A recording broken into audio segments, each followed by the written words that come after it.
as we have the benefit of three of you, if we can take it one at a time, starting on the left, could you please all give your names, names, professional addresses and current post held, please? I'm Councillor Vivienne Lukey. I'm the Cabinet Member for Health and Adult Social Care, and my professional address is Hammersmith Town Hall. I'm Stephen Cowan. I'm the leader of Hammersmith and Fulham Council, and my professional address is Hammersmith Town Hall. I'm Rory Vaughan. I'm Chair of the Health, Adult Social Care and Social Inclusion Policy and Accountability Committee, and my professional address is also Hammersmith Town Hall. And if you look in the bundle in front of you at volume 1, pages 9 to 20, you should find the submission, jointly prepared. Can I ask one of you to indicate whether that submission is true and accurate to the best of your knowledge and understanding, and if you wish it to stand as your evidence to the Commission? Yes, it is, and yes, we do.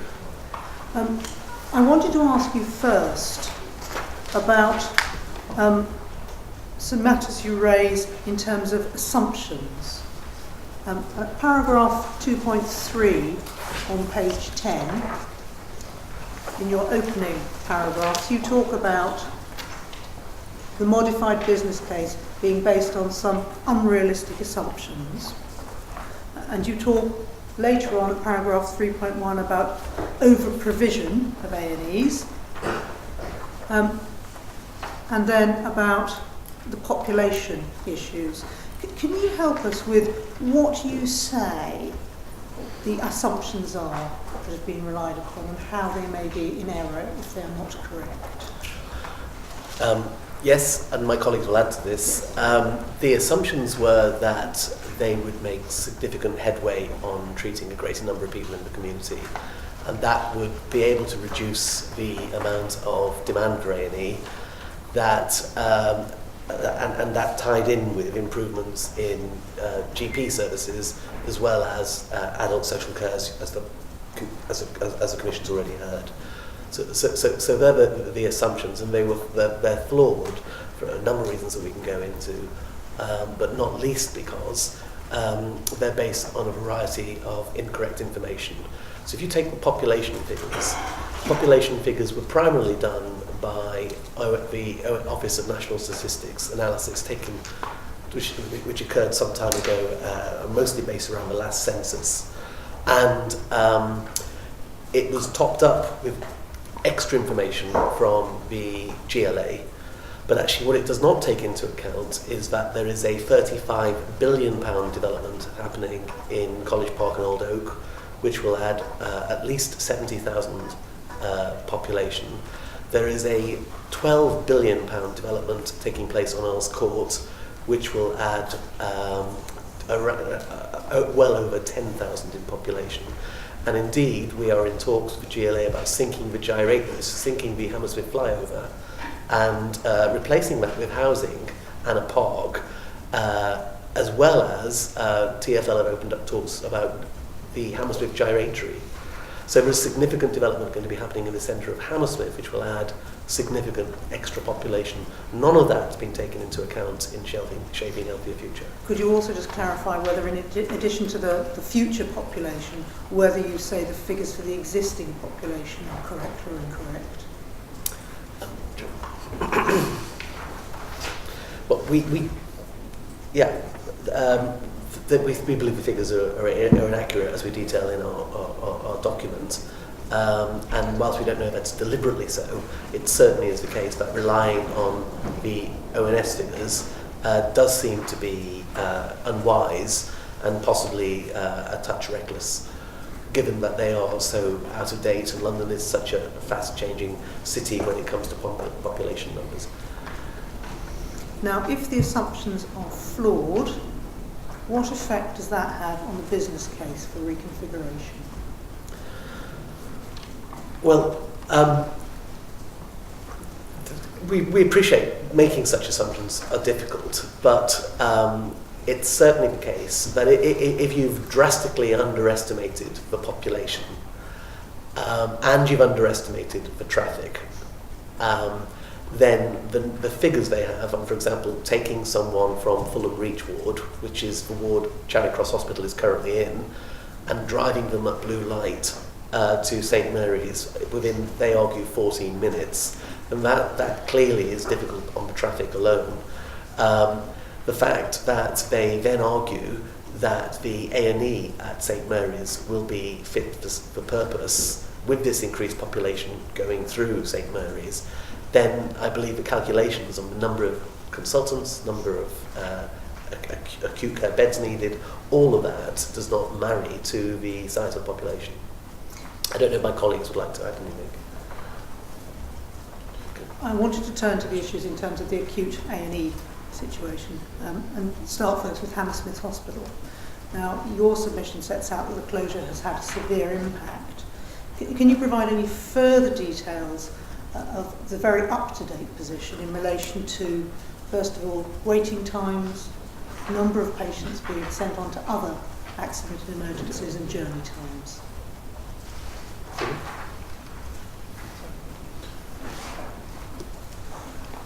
Yes, we can, because this is something that's mapped on a very regular basis. We are looking overall at pressures on Charing Cross. I'm asking about the most up-to-date figures that you have, if possible. The most up-to-date? No, I'll pass on that, I think. What about the most recent that you do have? Sorry, can I just interject? Yes, on the journey times? So I'm a member of the Joint Health Overview and Scrutiny Committee that covers the whole of North West London, and we met, I think it was last week, to talk about London Ambulance, to talk to London Ambulance Service, and they indicated they gave some figures at that meeting which shows that average ambulance journey times to hospital have been increasing. Clearly, in terms of the averages that they were giving, are spread across thousands of ambulance journeys, but there's clearly extra minutes being added, certainly halves of minutes or extra minutes being added to ambulance journey times, potentially as a result of the recent closures back in September. But similarly, they are clear that they are not meeting their target journey times at the moment, even with just 2 closures having taken place. And they presented those statistics to the Joint Health Overview and Scrutiny Committee not this week, the week before.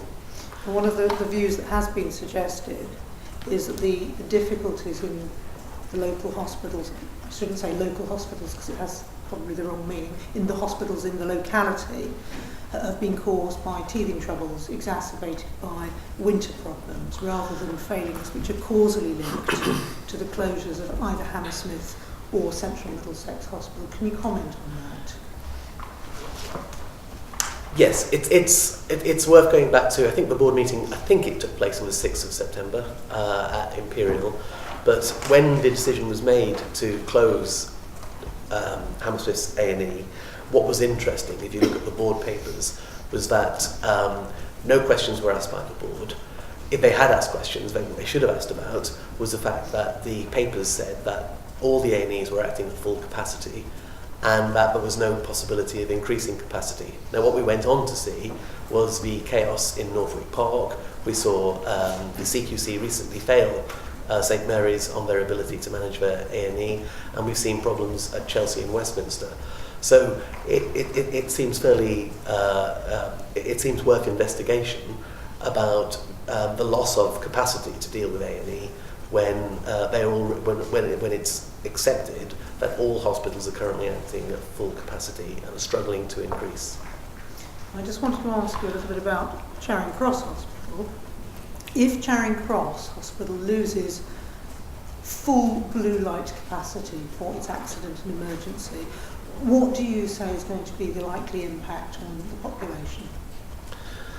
Well, we've already seen a chaotic approach to this, and so whilst I have sympathy in trying to, what you have is a number of different organisations. You have Imperial, you have the Foundation Trust at Chelsea and Westminster, you have other hospital groups within North West London, the CQCs, and it is slightly chaotic in the way they organise the the responses to these scenarios, or indeed the information that they have.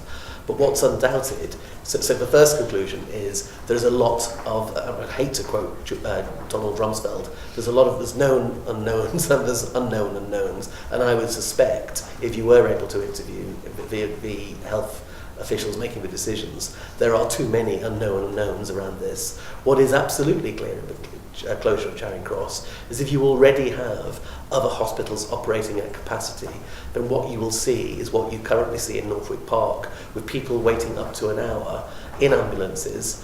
When I talk to doctors who work in A&E in Northwick Park, say to them, well, how do you know who's in the ambulance and what particular accident or emergency they're dealing with? The very simple answer is we don't. So you could be having a cardiac arrest in the back of an ambulance or a stroke in the back of an ambulance and not being treated in what's often referred to as the golden hour. And that situation would increase if Charing Cross was allowed to go at the current time. I assume that that's partly linked to journey times as well. Can you help with what, if anything, has been done in Hammersmith and Fulham to ensure that the transport routes and the links are aligned to the positioning of the new configuration of accident emergency units? As I said, there is a degree of chaos. So what the health service is not aware, and you will have seen recent media reports that we're in conversations with the Mayor of London about syncing the A4 and getting rid of the flyover. Now, I met with Transport for London officials last week, and one of the complexities was the level of increased traffic and what's going to happen to it. There is nowhere for that traffic to go other than the river or into Hammersmith.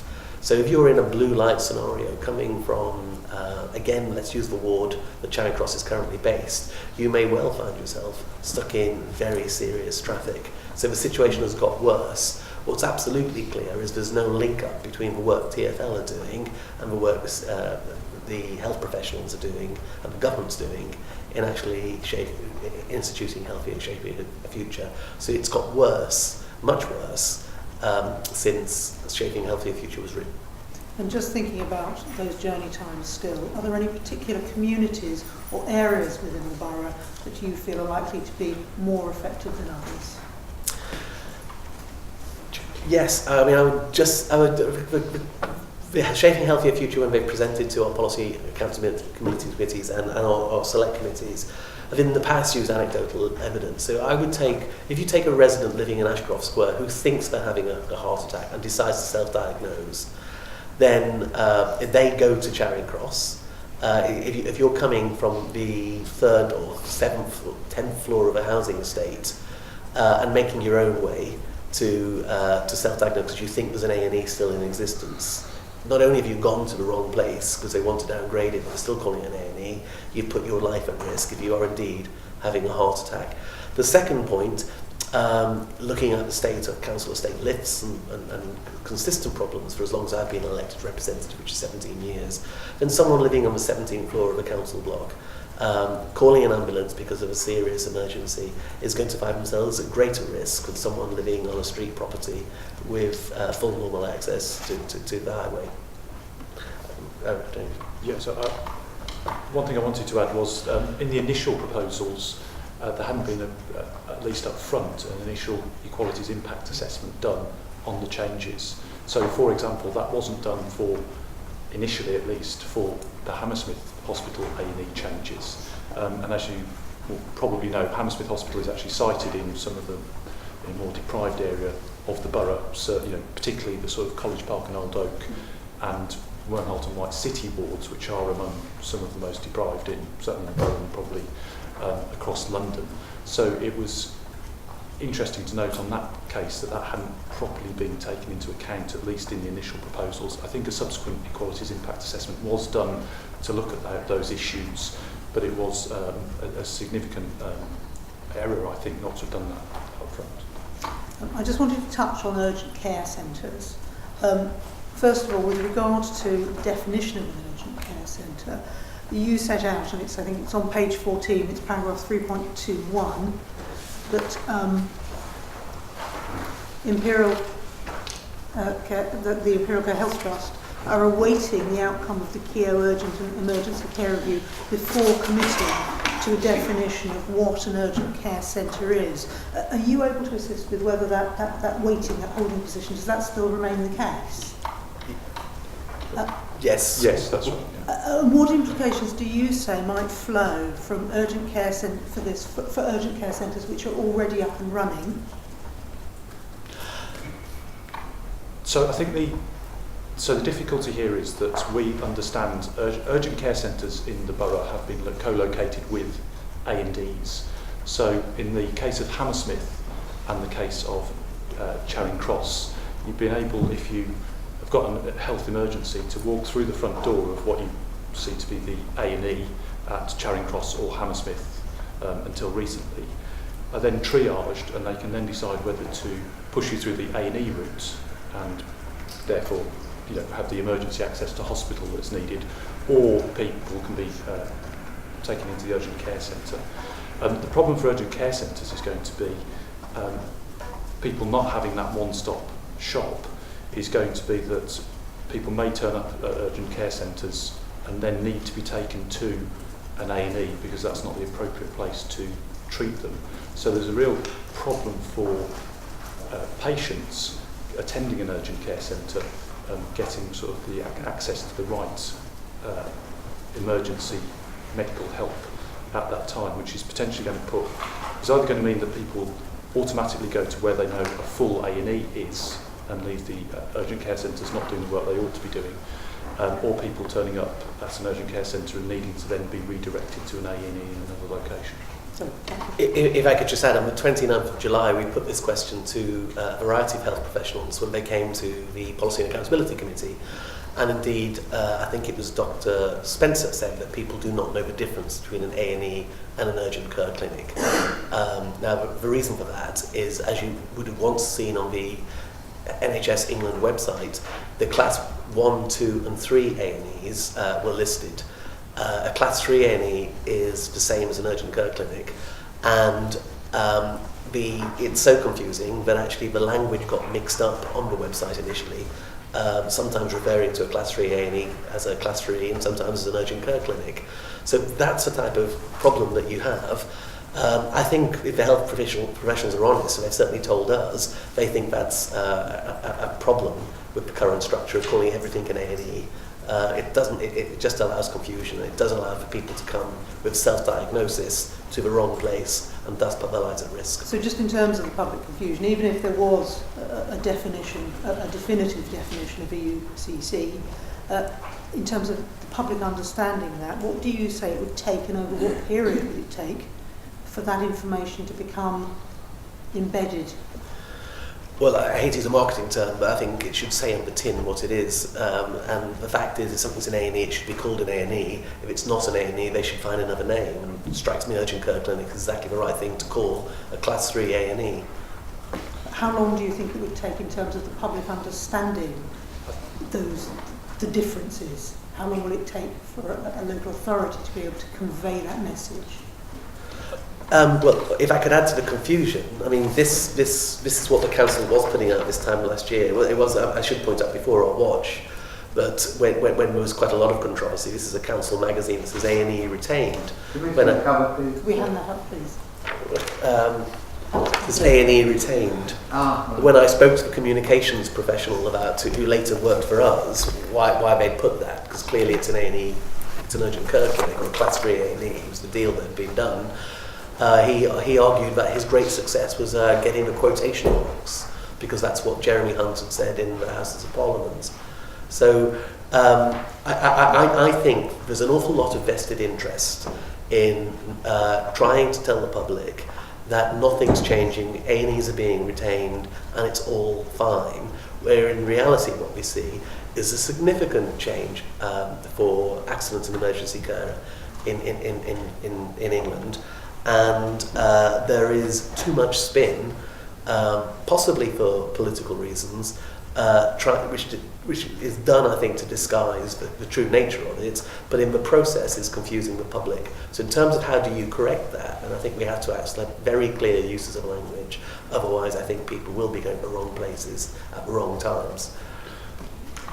May I also add to that? I mean, obviously we do have the experience of the attempts to educate the public about what services remain at the Hammersmith Hospital, and despite a vast amount of expenditure by the CCG and Imperial Trust, that turned out to be a very flawed exercise, partly because they didn't inform us strategically in the first place. Secondly, we heard about it when they asked people in charge of highways for a list of roads in our borough, which didn't really seem the most appropriate way to go about it. We've also heard this morning about the mobility in the borough and the diversity of our population, the number of languages spoken, people who don't have English as a first language, obviously a number of people who have difficulties in communication because of their ill health problems. So obviously the most vulnerable people that you would want to target in the first place. And the means of communication were obviously leaflets through letterboxes, which look like pizza leaflets, text messages, which you got if you are actually registered with the GP. And of course we know in our borough we have so many people who aren't registered with GPs, which is why they go to A&Es in the first place. We've heard recently at a scrutiny committee about the surge at 4 o'clock after school finishes of parents taking their children to A&E. So there are a lot of people who are excluded from the information about Hammersmith A&E. So I think it would be a major challenge to communicate to people, and you can only communicate clearly if you know what the product is, and if you're working closely in partnership with the community leaders in the council and the voluntary sector, and that simply didn't happen. Just to add on that, I mean, so I think to answer your question, I think it will take many years to educate this sort of population that is resident over a longer period of time as to how to use the NHS in the event that we have a fragmented service which has sort of blue light A&Es, urgent care centres and GPs, as to which they should, when there's a sort of health emergency, which they should use, given the fact that there will be the out-of-hospital service is meant to be taking, obviously, strategy is meant to take some of the pressure off, seemingly, hospitals of one sort or another. So getting people to understand, even those who are sort of long-term residents of the borough, how that fragmentation works and in which circumstances they should go to which type of health facility will be a long-term issue. And as Councillor Lukey has said, the fact that this is a very high turnover borough means that we would need to keep re-educating on a consistent basis people who are moving in and out of the borough as to the services that are available and when they should use them. The problem that I feel with the whole of this, of course, is that it does mean that people need to do this self-diagnosis, which could lead to them gambling as to whether they go to their GP, urgent care centre, or a full-scale A&E when they've got that health emergency, and they need to. And educating people about how to do that would be is obviously a particularly tough task. I'm conscious of time pressure, so could we take the next bit at something of a gap, if you wouldn't mind? I just want to ask you very briefly about bed spaces. If the reduction takes place as proposed and demand doesn't fall in the way that Shaping a Healthier Future projections envisage, what's your understanding of where the patients will go if they can no longer be at Charing Cross Hospital? Yes, we've been told that St Mary's will obviously be the key hospital for this area, the major acute hospital. Our experience, obviously, over the winter period and since the closure of Hammersmith A&E is that we have had a net over-demand, so that they've not had the capacity at St Mary's. They've had to open more beds. We've also seen the same picture at Charing Cross, that demand has outstripped capacity. So if there's no capacity in the hospitals that they are supposed to go to, are you aware of any plan B that exists? Well, we haven't seen a proactive plan B. We've seen reactive experience over the winter where non-elective admissions have increased. Elective surgery has dropped. Those plans have had to be scrapped, and people have been moved around local hospital, so they might be admitted to one, say St Mary's, but end up somewhere else. So it doesn't seem a very robust plan that we can deal with, and that's obviously over a few short months. Now, just thinking about the primary... Oh, please do. I was just going to say, I think we have some monitoring information, but we should like to submit to the Commission at some point on bed usage, and it does indicate... submitted in writing and very briefly dealt with here. Yes, but it's a complex table, as you can see, so I mean, we will just give that to you for further analysis. But actually what you see at the moment is all the hospitals are at full capacity, and the health professionals are beginning to react rather than pre-plan. And that's the critical point about acute care beds, is the loss of those at the moment is just completely unsustainable and will be for many years to come because of the failure to be able to move to the care in the community, which the NHS argue is underway, but is plenty of evidence suggesting the alternative. I want to ask about primary care services. Are the GP services in the borough able to cope with current demand? So, speaking anecdotally, I think it's in our submission as well. There is a problem with coping with demand at the moment. In fact, I was talking to a resident only the other night who was telling me that she wasn't able to get a GP appointment within 2 weeks of her surgery.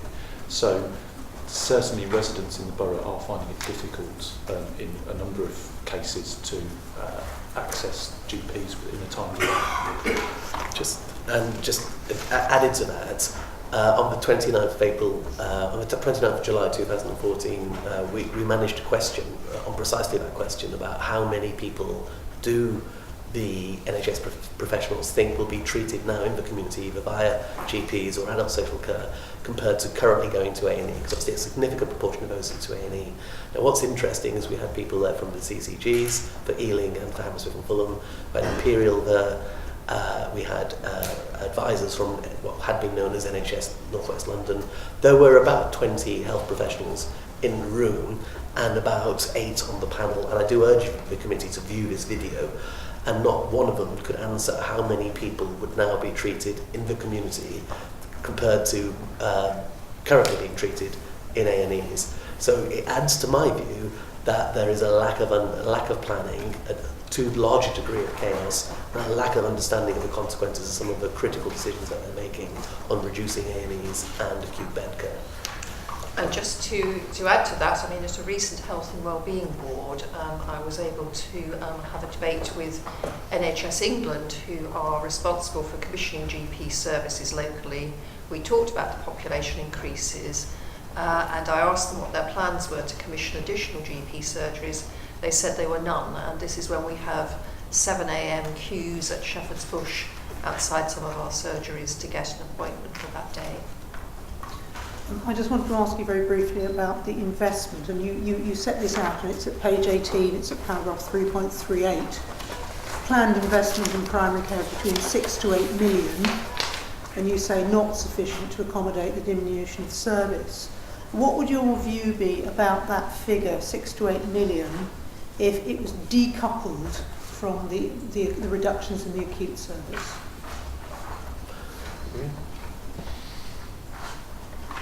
Well, it isn't sufficient for the reasons we've discussed. How can any model developed some time ago take into account the population increases and where we'll be?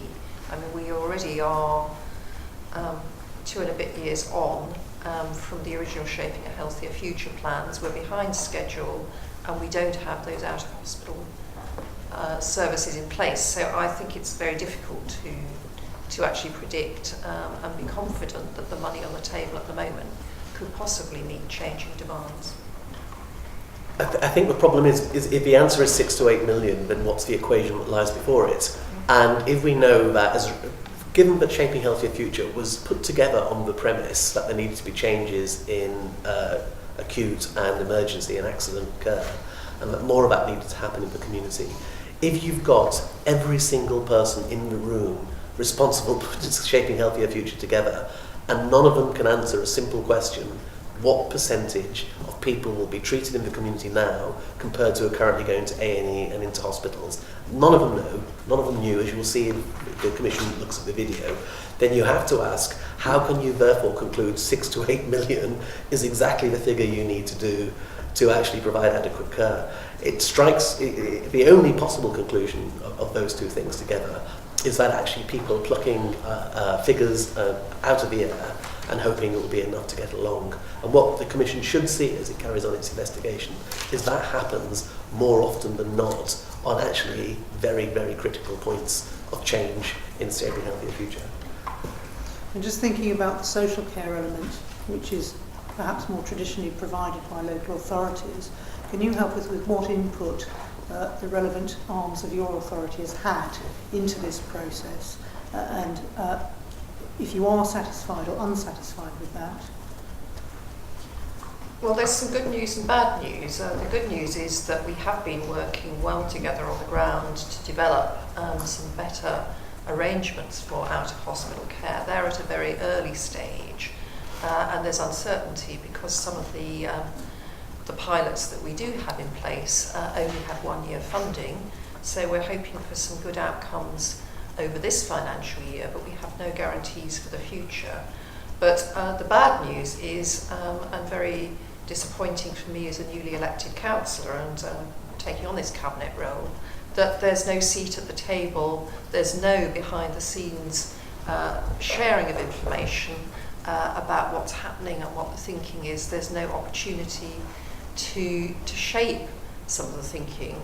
You know, if the worst case scenario takes place and we're left with only a few beds on that site and an urgent care centre, I at least want to be in a position where I can be trying to negotiate the best deal for our residents. But all of that is going on behind closed doors. I've no idea what's in the outline business case, and even the structures where we do have representation, the local CCG board meeting, our director and deputy director of public health were asked to leave the meeting at the stage when they discussed this because they work for the local authority, and it was deemed there might be a conflict of interest rather than a congruence of interest.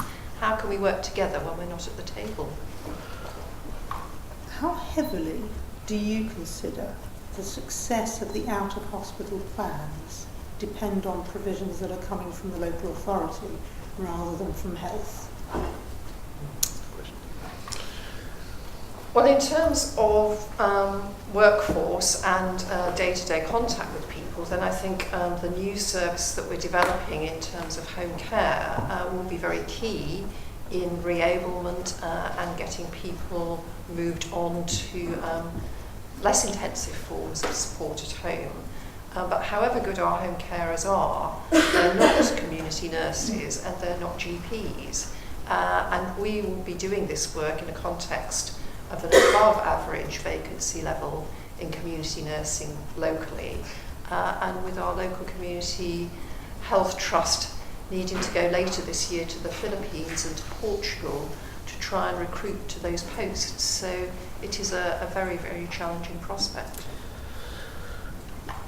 Even though we disagree with what looks like the chaotic shaping a healthier future and the plans around it, what should be happening is we should be working to sharing information and making objective decisions. Now, what I do know is our executive director of adult social care did that when she worked in the Greater Manchester area, and said they had a seamless relationship with local health providers. Here, it's very hard to get any information out. There is a culture around presentation and spin. And indeed, even when we try and, even around this commission, where we're generally we're interested in the commission getting to the bottom of it, they're hiring a spin doctor in John Underwood in order to try and manage the information that the commission has. So in terms of getting an objective, when you say they, can you well, there is. I think you'll see that there is a letter that's come from the director of the CCG, saying that no one in North West London will be submitting information other than through prior to the election, and makes a series of other requests. And indeed, they've argued that their main point person will be a spin doctor in John Underwood. Now, I don't think that's exactly the process that we've experienced for a number of years, whereas what we should be seeing is objective information on numbers of patients, on population projections, on travel times, and instead what we're getting is presentational, is an emphasis on presentation. And that is not, our director of health tells us that's in complete contrast with what she experienced in the Greater Manchester area. Thank you.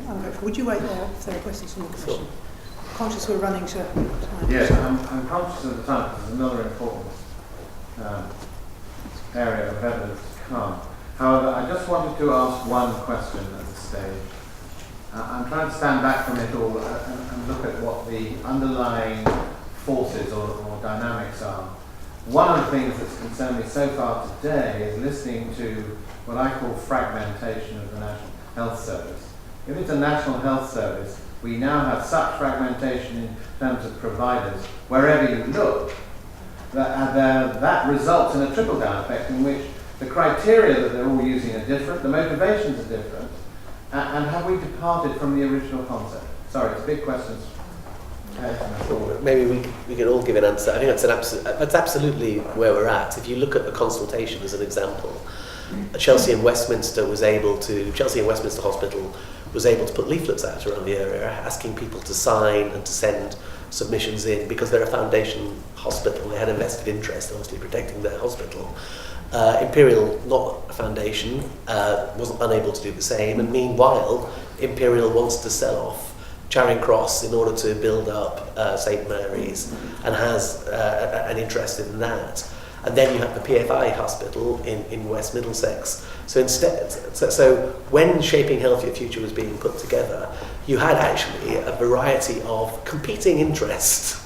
It looked like the court of Henry VIII in some of the politics that went on in putting this together and reaching the conclusions that's come about. And that is in absolute contrast to the original idea that universal healthcare would be managed in a way focused on the needs of the population and would be handed out equitably on that basis. So there's a lack of objectivity, I think, and that's currently structured into the system. If I could add to that, I mean, we heard earlier about the effects of flu and flu immunisation locally. We as a council, through scrutiny and through the Health and Wellbeing Board, have been trying to increase the rates of immunisation, particularly for children over the winter, and trying to find the people to hold account for this within the NHS. It's not the CCG, even though you go to your doctor's surgery, it's not them, it's NHS England. They never come to the meetings. And then, of course, there's the community trust, the nurses there, and the health centres where you might go and try and get your immunisation. Then there's the pharmacists, and that's without beginning to talk about the privatisation and the many private interests who are part of our so-called health community locally. So it is a real challenge, even with the best will, to try and get a comprehensive approach to anything. I just reiterate the point I made earlier, which is that we should look at this in some ways from the patient's perspective, and in looking to breaking up a system potentially of GPs and hospitals. So where does a patient attend for their healthcare? They know about how to use GPs to a certain extent. They know how to use when they ought to go to A&Es or to when they need urgent attention.